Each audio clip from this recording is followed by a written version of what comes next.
Welcome to Speak the Grift. My name is Phil Stanch. I'm a CPA here in Texas, and this is a podcast related to uncovering or covering embezzlement, theft, and financial malfeasance at smaller to mid-sized nonprofits. Very specific. Today's episode, as you see on the text above my head, Kool April Nites Classic Car Show Volunteer Treasurer embezzles over $100,000.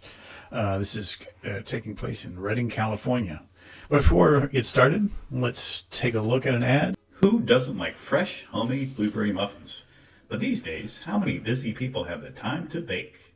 Mrs. Mulligan does, and that's why Mrs. Mulligan's Muffin Shop is so popular. Mrs. Mulligan's bakers prepare delicious homemade muffins, fresh every day. Blueberry Royal, Cinnamon Apple Crisp, Banana Nut Nugget, and more than 24 other varieties, all baked to perfection. Take a tasty treat home tonight from your nearest Mrs. Mulligan's Muffin Shop.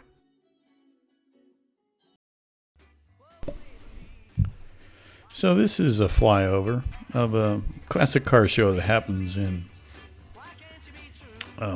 Northern California, in Redding, California.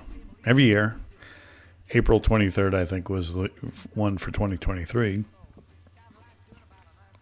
It involves hundreds and hundreds of cars. Classic car owners from all over the country come and descend on Redding, California. It's not on the coast. It's kind of it's by Mount Shasta, if you've been to that part of California. So we see here there's a parade of the cars going slowly through town. Everything is kind of shut down in that town for about a week. This flyover kind of shows you the size of the convention center. Also, I think one of the shots will be of the convention center as they fly over that. They park the cars. People pay a fee to get in to see the cars, talk to the owners of the cars. Of course, the owners of classic cars are also usually well-to-do people, and they'll spend a lot of money in town when they're there. They'll stay at hotels. Maybe they'll stay at an RV campsite or something like that. So you can see these classic cars shows can be quite the revenue stream for a smaller community like Redding, California. So what happens in Redding, California? Well, just in 2023, someone was arrested for embezzling over $100,000. I'm going to show you that clip if I can get my stuff together and show you that clip. It is from a TV station called KRCR. The former vice president and treasurer of Kool April Nites was arraigned today in a Shasta County courtroom on charges of embezzlement and grand theft. The North States News' Tyler Van Dyke is here with a breakdown of the investigation. Tyler. Good evening, Mike. The district attorney's office says Jeff Allen embezzled over $46,000 from the nonprofit while volunteering there between January 2017 and September 2022. I was able to obtain a report showing how investigators say they learned of the theft and where that money supposedly went.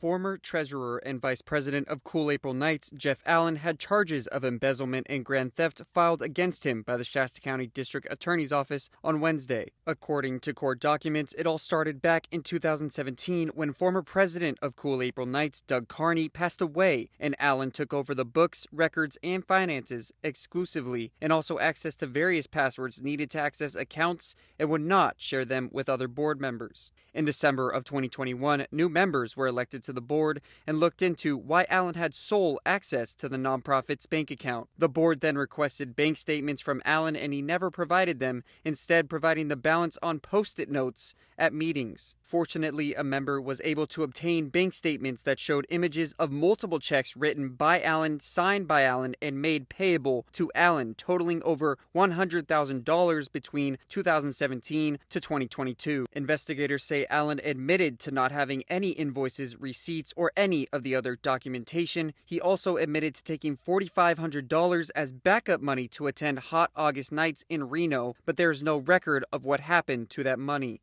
He also admitted to taking $12,000 to purchase mugs, saying those funds were seized by the IRS without purchase of the mugs, and he had been trying to obtain a personal loan to pay the company back with zero success. Allen also stated he paid himself $8,500 for both 2018 and 19 for the time he worked on behalf of Kool April Nites. However, because it is strictly a volunteer organization, no board members are entitled to compensation for their services.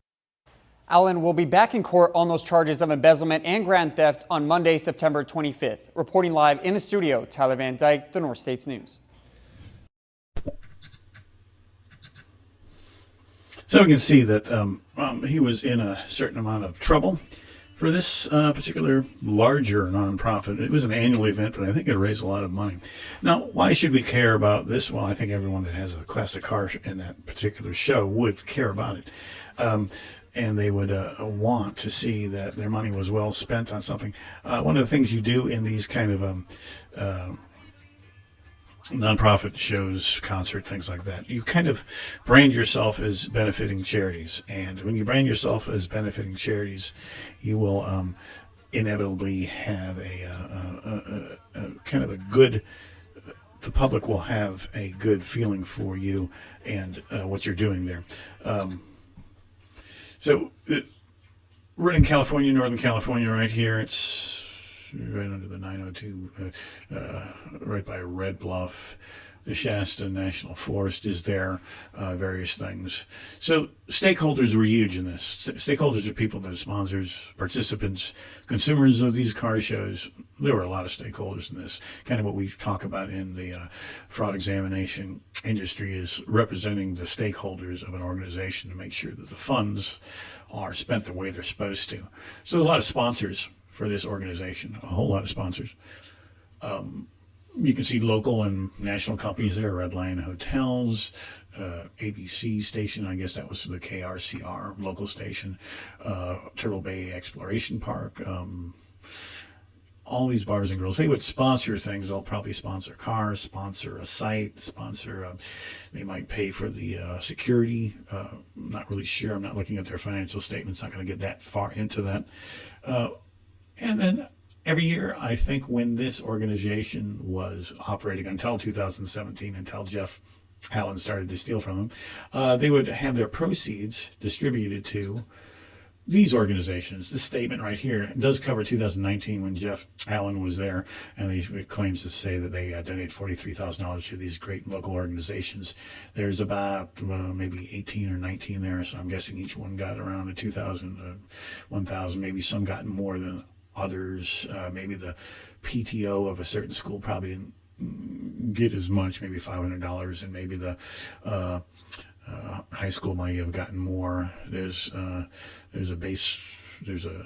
little league team in there, and there's also this other organization, the beneficiary of this, that I'm going to show you just to illustrate how this car show was kind of woven throughout the nonprofits of this particular community, Redding, California. Camp Hope America Pathways is part of the only evidence-based camping and year-round mentoring program in America to focus on youth exposed to domestic violence, sexual assault, and child abuse.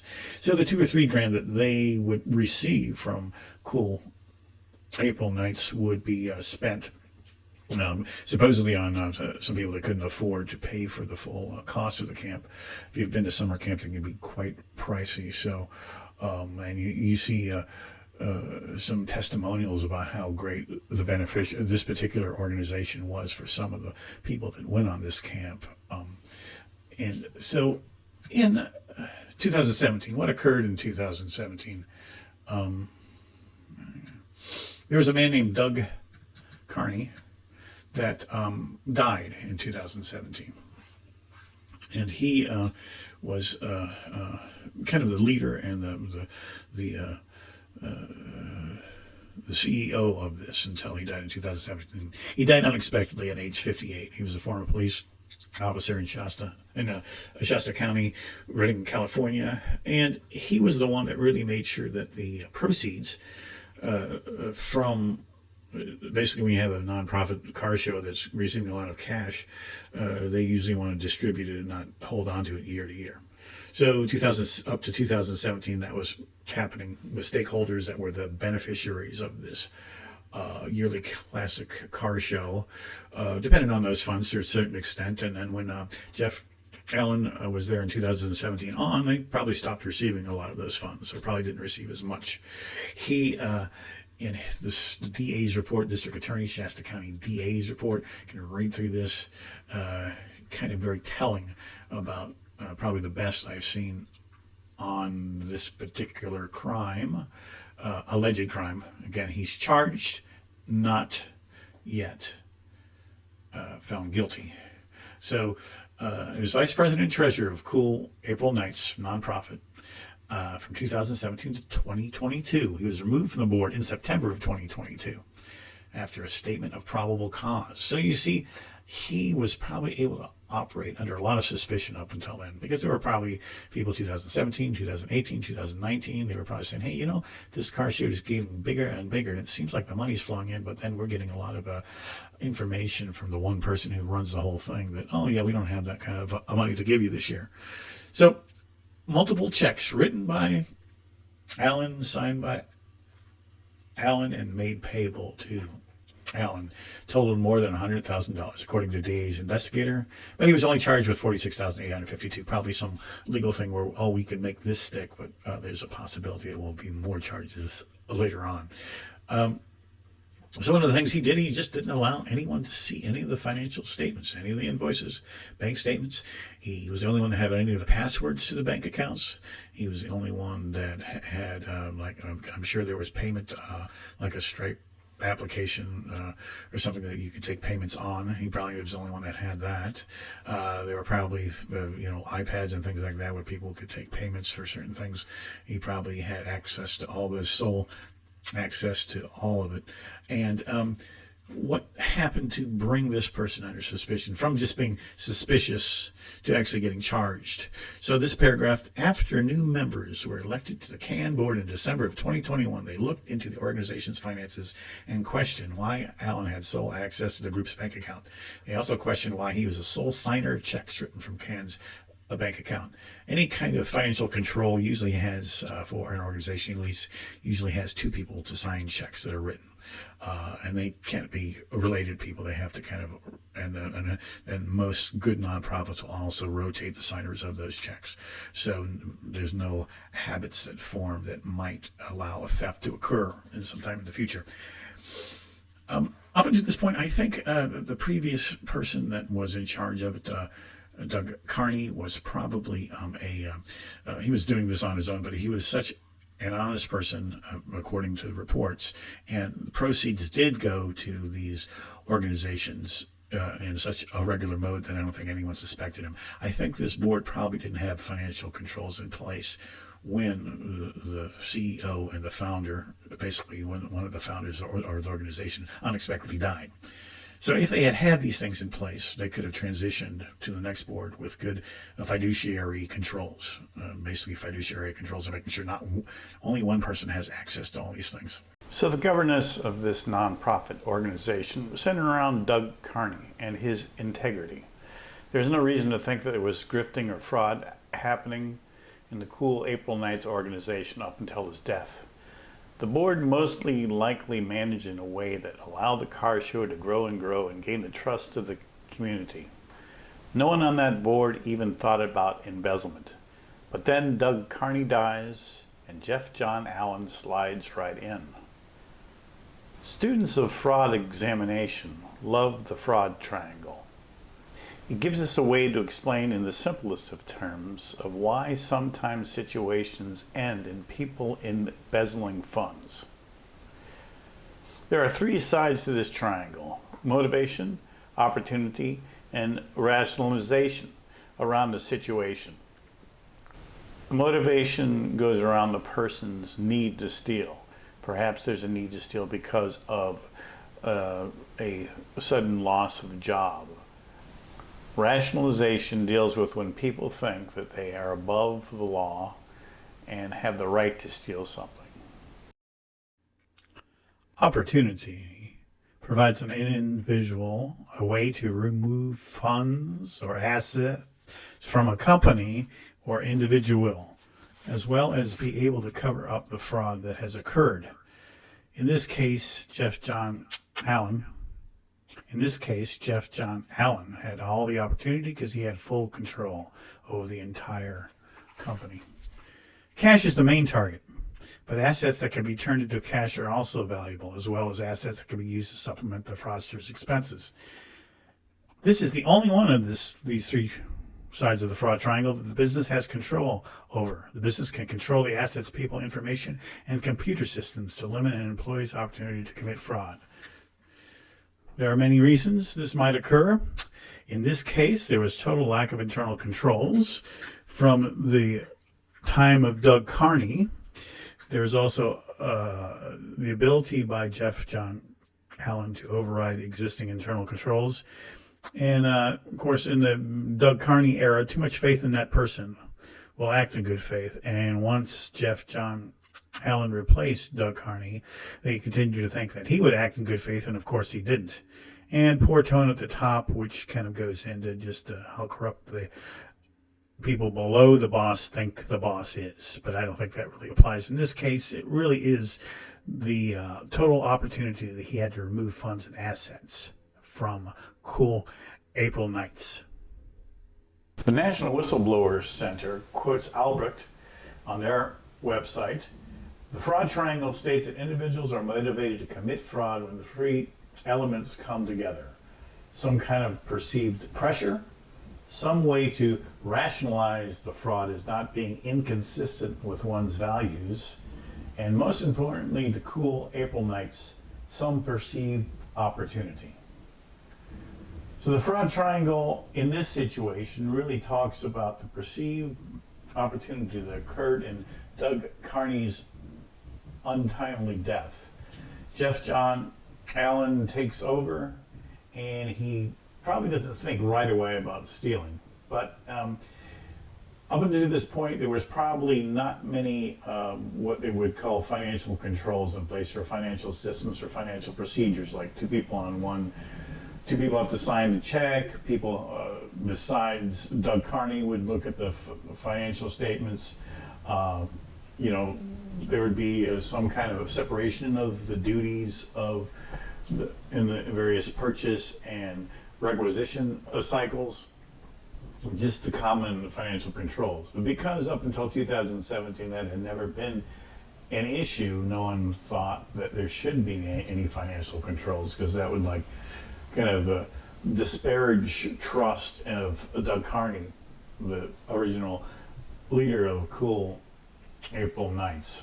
So we see that when you do financial controls, when you put them in place, it's not really because you don't trust the people in the room. The board at that moment might be full of trustworthy people that wouldn't have any of these parts of the fraud triangle result in some kind of fraud or theft. But financial controls aren't just for the present board. They're for all the future boards. They're for the integrity of the organization. So the line of the Lord's Prayer says, "Lead me not to temptation." In a fraud triangle perspective, that would be, lead me not into an organization that will give me the opportunity to steal. Lead me into only organizations that have financial controls, so I never will be tempted to steal. I think that's the point of this. It seems like a clear-cut case of a change of a board. In 2017, the untimely death of the founder and leader, and probably the one-man board. They probably had a board, but Doug Carney sounds like he kind of ran the whole show, and he was trustworthy from what I could find out.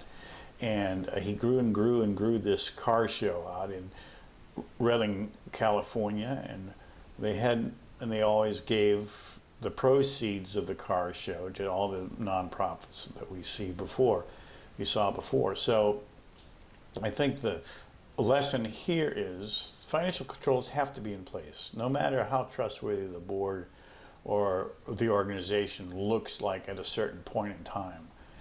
Those financial controls are not for the present board. They might be for the present board, but they're also for all the future members of the board. So they know, and also the stakeholders in the community also know, that when they give funds to a nonprofit, that nonprofit won't have one of the officers of the board run out and steal a bunch of the money that was meant for the mission of the nonprofit, whatever that might be. I'd like to invite you to subscribe to this podcast and remember our advertisers. And also next time I'll be talking about an air show that didn't quite get off the ground in Conroe, Texas back in 2015. This has been Speak the Grift. My name is Phil Stanch. Have a great night, and we'll see you the next show. Bye.